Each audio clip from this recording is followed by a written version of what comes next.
Hello বন্ধুরা, good morning সবাইকে। সবাই কেমন আছো? আশা করি সবাই খুব ভালো আছো, আর আমরাও ঠাকুরের কৃপায় ভালো আছি। তো আজ সোমবার, তো আজকে দেখো ছেলেকে স্কুলে দিয়ে এলাম। তো এক্সামের পর এই ফার্স্ট সে স্কুলে যাচ্ছে। তো গত সপ্তাহে সে স্কুলে যেতে পারিনি, যেহেতু আমরা দীঘা বেড়াতে গেছিলাম। তারপর 2-3 দিন একটু শরীরটা ভালোও ছিল না ওর, তাই আর স্কুলে পাঠাইনি। একবারে আজকে থেকে স্কুল করবে। তো স্কুলে দিয়ে এসে দেখো গাছে অনেকগুলো ফুল ফুটেছে, তো তোমাদের সাথে শেয়ার করলাম, কারণ ফুলগুলো এত সুন্দর আর গাছ ধরে হয়েছে সবগুলো। আর এই গাছেও মানে টগর ফুল, এই বড় টগর গাছটাতেও কিন্তু অনেক ফুল ফুটেছে। আর বেশিরভাগ ফুল কিন্তু অনেক উঁচুতে ফোটে, যার জন্যে মানে পারা যায় না, যতটুকু ডাল নামিয়ে পারা যায় ততটুকুই নেওয়া যায়। তারপর এখানে লাগিয়েছিলাম আমি কিছু অপরাজিত গাছ আর কি। তো সেখানে 3টে গাছ হয়েছে আর একটা ছোট্ট বেলি ফুলের গাছ। তো দেখতেই পাচ্ছ গাছগুলো কি সুন্দর বড় হয়ে উঠছে। দেখা যাক কবে ফুল ফোটে, তো তোমাদের সাথে শেয়ার করব পরে। আর এই দিকে দেখো, রাতে মামুনিকে বলেছিলাম ঠাকুরের বাসনগুলো বের করে রাখতে, তো সব বাসন বের করে রেখেছিল, ওগুলোই আগে পরিষ্কার করে নেব, তারপর রান্নাঘরে যাব। আর এদিকে ঠাকুরকে প্রণাম করে নিলাম। তো চলো ঠাকুরের বাসনগুলো আগে ক্লিন করে নিই। আর এই বাসনগুলো কিন্তু আমি পিতাম্বরী পাউডার দিয়ে মেজে নেব। তো পিতাম্বরী পাউডার দিয়ে মাজার পর কিন্তু দেখো চকচক করছে। সবগুলো বাসন কিন্তু একসাথেই রেখেছি আমি, মামুনি পরে পুজোটা দিয়ে নেবে। তো তোমাদের সাথে ব্লগটা শেয়ার করতে কিন্তু আমার অনেক দিন লেট হয়ে গেল, কারণ মাঝখানে শরীরও ভালো ছিল না, বিভিন্ন কারণবশত আমি ব্লগগুলো রেগুলার শেয়ার করতে পারিনি। তো এইদিকে দেখো আমি কিন্তু রান্নাঘরে চলে এসেছি। হাজব্যান্ড টিফিন নেবে, তো রান্নাটা তাড়াতাড়ি করে নিতে হবে। আর আজ সোমবার, ভাবছি শ্রাবণ মাসের যতগুলো সোমবার আছে সবগুলোতেই কিন্তু নিরামিষ, এবং মানে পাকাপোক্তভাবে নিরামিষ, একটু আমিষের ছোঁয়া থাকবে না, মানে ছোঁয়া ছানি। তো সেইভাবেই কিন্তু নিরামিষটা করব। তো প্রথমেই একটু এই যে কাজু বাদাম নিয়ে নিচ্ছি বেশ খানিকটা, আর অল্প একটু সর্ষে, আর বেশ খানিকটা কিন্তু পোস্ত নিয়ে নিয়েছি। ওটা সবটা একসাথে কিন্তু আমি ব্লেন্ড করে নেব। আর এখানে আজকে রান্না করব হচ্ছে ঝিঙে আলু পোস্ত, আর অল্প একটু ভেন্ডি ছিল সেটাও ভাজা করব। আর করব হচ্ছে ছানার আলু দিয়ে ছানার তরকারি। তো বন্ধুরা, আজকে কিন্তু রেসিপিগুলো আমি তোমাদের সাথে শেয়ার করছি, কোনটা কীভাবে করছি। তোমাদের যদি ভালো লেগে থাকে তাহলে কিন্তু তোমরাও ট্রাই করে দেখো। তো কালো জিরা ফোড়ন দিয়ে আগে কিন্তু ভেন্ডিটা ভাজা করে নিচ্ছি, আর একদিকে কিন্তু আমি ভাতটা বসিয়ে দিয়েছি। আর এর আগে কিন্তু ডালটাও করে নিয়ে নেওয়া হয়েছে। ডালটা মামুনি আর কি সেদ্ধ বসিয়ে দিয়েছিল, আমি আর কি ফোড়নটা দিয়ে নিয়েছিলাম। আর আজকে কিন্তু ছোলার ডাল করা হয়েছে, তো ছোলার ডাল দিয়ে রুটিটা খাওয়া হয়ে যাবে, আর এক্সট্রা করে রুটির জন্য কিছু করতে হবে না। তো ভেন্ডি ভাজাটা আমার ছেলেটা এতটাই ভালোবাসে, তো ওর জন্যে আর কি ভেন্ডি ভাজাটাই করলাম। ও সকালে ভেন্ডি ভাজা দিয়েই খাবে। আর এই দেখো আমি এখানে ছানাগুলো একটু হালকা ময়দা দিয়ে গোল গোল শেপ করে নিচ্ছি সবগুলো। আর ছানার জন্য একটু আলু কেটে রেখেছি গোল গোল করে, আর ওইদিকে ভেন্ডি ভাজাটা হয়ে যাচ্ছে। আর অনেক দিন ধরেই হাজব্যান্ড বলছে ছানার খাবে, ছানার মানে যে ছানার তরকারি। তো সময়ের কারণে সকালবেলা আমি করে নিতে পারছি না। তো আজ বললাম যে আজকে যেহেতু নিরামিষ আছে, তো আজকে নিয়ে এসো, আজকে কিন্তু আমি ছানার তরকারিটা করে নেব। তো তারপর কিন্তু ভেন্ডি ভাজা হয়ে গেছে। আর এই যে এদিকে আমি কালো জিরা ফোড়ন দিয়ে নিয়ে আমি কিন্তু আলু আর যে ঝিঙেটা সেটা একটু হলুদ দিয়ে ভেজে নিচ্ছি। এখানে কিন্তু নুন দেব না আগেই, তাহলে ঝিঙে থেকে জলটা ছেড়ে দেবে। আর এদিকে দেখো আমি বেশ খানিকটা পোস্ত আর কাজু বাদাম অল্প একটু সর্ষে দিয়ে বেটে নিয়েছি। তো এটা দুভাগ করেছি, অল্প একটু আমি ছানার তরকারিতেও দেবো, যেহেতু এখানে কাজু বাদাম আর পোস্তটা বাটা আছে।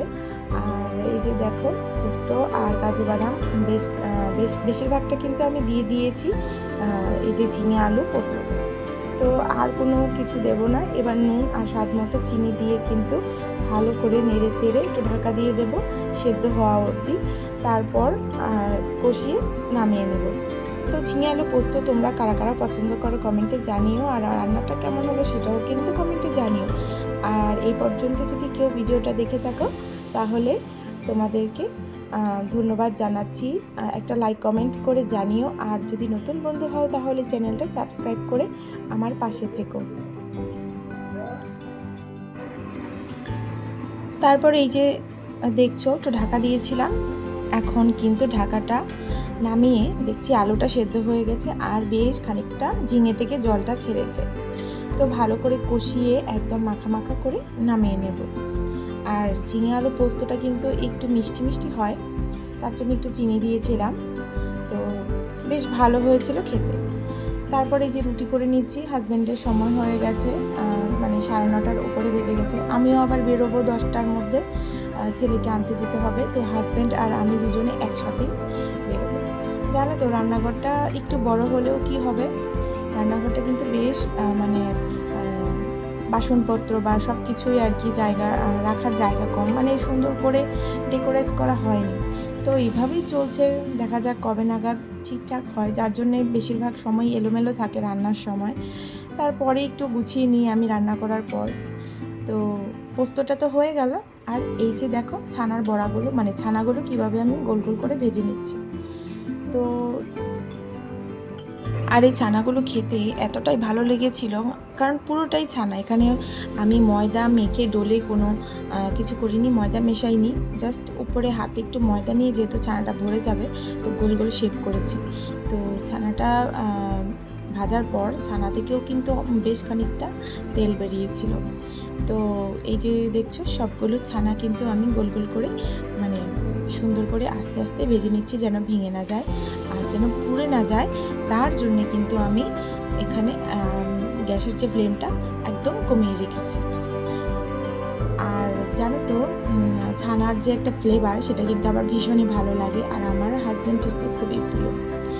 তো আজকের যে রান্না বান্না এই ছানা অবধি ছিল, মানে ছানা তরকারি, তারপর হচ্ছে ঝিঙে আলু পোস্ত, ভাত, আর হচ্ছে ছোলার ডাল, এগুলোই ছিল আজকের মানে নিরামিষের রান্না। তো তোমরা কে কী রান্না করলে কমেন্টে কিন্তু জানিও যদি ভিডিওটা দেখে থাকো। আর দীঘা গেছিলাম, সেখান থেকে অনেক কাজু নিয়ে এসেছিলাম, তো রান্না করার জন্য কাজু নিয়ে এসেছিলাম, আর এমনিতেই সবাইকে দেওয়ার জন্যও কাজু নিয়ে এসেছিলাম। আর আমার ছেলে তো প্রচুর খেলনা কিনেছে, তো এই কিছু শপিংয়ে আর কি করেছিলাম, আর তেমন কিছু করিনি।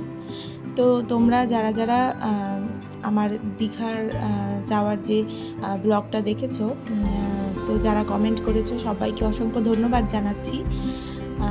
তোমাদের এত সুন্দর সুন্দর কমেন্ট কিন্তু আমাকে উৎসাহিত করে। কিন্তু জানো তো এই কিছুদিন যাবৎ আমি মানে আজকে দেখো সোমবারের ব্লগটা, আজ হচ্ছে শুক্রবার, আমি তোমাদের সাথে প্রেজেন্ট করছি। মাঝখানে কদিন ছেলের স্কুল ছিল, প্লাস মানে ঘরোয়া বিভিন্ন সময়ের কারণে বিশেষ করে আমি ব্লগটা শেয়ার করতে পারিনি। তো দেখো ছানাগুলো কিন্তু ভাজা হয়ে গেছে আমার। এই পর্যায়ে জিরে ফোড়ন দিয়ে নিয়েছি, তেজপাতা ফোড়ন দিয়ে নিয়েছি, আর আলুগুলো লাল লাল করে ভেজে নেব হলুদ দিয়ে, নুন দিয়ে। তারপর কিন্তু আমি যে মশলাটা করছি, ওই যে পোস্ত বাটা, এটার মধ্যে আমি কিন্তু একটু টমেটো বাটা, তারপর জিরে আদা বাটা দিয়েছি, সামান্য হলুদ দিয়েছি, আর অল্প একটু লঙ্কা গুঁড়ো দিয়েছি, আর কিছুই দিইনি, মানে ঝাল ঝাল হবে না।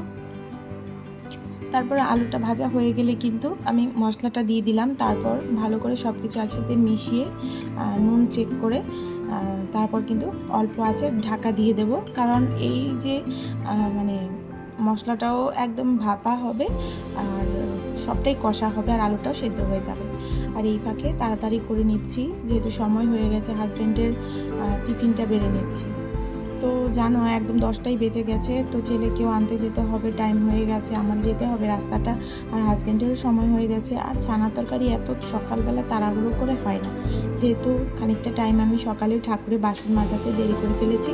আর এই যে দেখো ছোলার ডাল দিয়ে দিলাম, ভাত দিয়ে দিলাম, তারপর কিন্তু ঝিঙে আলু যে পোস্তটা করেছি সেটাও দিয়ে নেব। আর এদিকে ছানার তরকারিটা কিন্তু হয়েই গেছে প্রায়, আর একটু কষিয়ে জাস্ট নামাবো। তো ওর টিফিনটা যেহেতু বাড়ছিলাম, তাই ওখান থেকেই দুটো ছানা দিয়ে কিন্তু আমি ঝোল আর আলু দিয়ে ওকে দিয়ে দিয়েছি। তো বললাম একটু খেতে যদি মানে ভালো না লাগে তাও খেয়ে নিতে, কারণ আর হয়ে উঠছিল না। তো দেখছো এই যে কষিয়ে নিচ্ছিলাম, কষানো হয়ে গেছে, আর এদিকে ঝোলটা দিয়ে দিচ্ছি আর ছানাগুলো দিয়ে নেব, দিয়ে ফুটিয়ে নেব। ফুটিয়ে যখন একদম আলুগুলো সেদ্ধও হয়ে যাবে, একটু একটু কম সেদ্ধ হয়েছিল, মানে একটু একটু সেদ্ধ আরও হবে, দেখছিলাম আলুগুলো পুরোপুরি সেদ্ধ হয়নি। তো ঝোলের মধ্যে সেদ্ধ হয়ে গেলে তারপর কিন্তু নামিয়ে নেব। আর ছানাটা দিয়ে দিলাম, ঝোলটা ছানার গায়ে যেন, মানে ছানার মধ্যে লেগে যায়, যেন রসগোল্লার মতো লাগে, তো তাই আর কি। তো ওই যে দেখছো নুন টুন চেক করে বসিয়ে দিয়েছি, একটু নুন লাগতো তারপর দিয়ে নিলাম। তারপর একটু গরম মশলা উপর দিয়ে, গোটা গরম মশলা দিয়ে দিলাম, এই আর কি। তো ফুটে উঠেছিল, বেশ কিছুক্ষণ জাল দেওয়ার পর কিন্তু হাজব্যান্ডকে এখান থেকে উঠিয়ে দিয়ে দিয়েছি, আর কারণ সময়ই হচ্ছিল না। তারপর ছেলেকে আনতে চলে গেছিলাম। তারপর ছেলেকে নিয়ে এসে দেখো মামনি পুজো দিচ্ছে। এই যে আজকে সোমবারে শিব ঠাকুরকে পঞ্চামৃত দিয়ে কিন্তু অভিষেক করিয়েছে। তারপরে যে ফুল, বেলপাতা, তারপর একটা আকন্দ ফুলের মালা দিয়ে, একটা গোটা ফল দিয়ে কিন্তু মহাদেবের পুজোটা মামনি করে নিল। তারপর এই যে দেখো ঠাকুরের ভোগটা লাগাবে। তো বন্ধুরা, আমার ছানার তরকারিটা হয়ে গেছে। তো ব্লগটা আর কিন্তু বড় করব না, কারণ আর ভিডিও আমি করিনি সেদিন। তো তোমাদের কেমন লাগলো কমেন্টে জানিও। আর যে যেখানে আছো সবাই ভালো থেকো, সুস্থ থেকো। দেখা হবে কিন্তু আরেকটা নতুন কোনো ব্লগে। তো সেই পর্যন্ত সবাই ভালো থেকো। সবাইকে শুভরাত্রি, টাটা।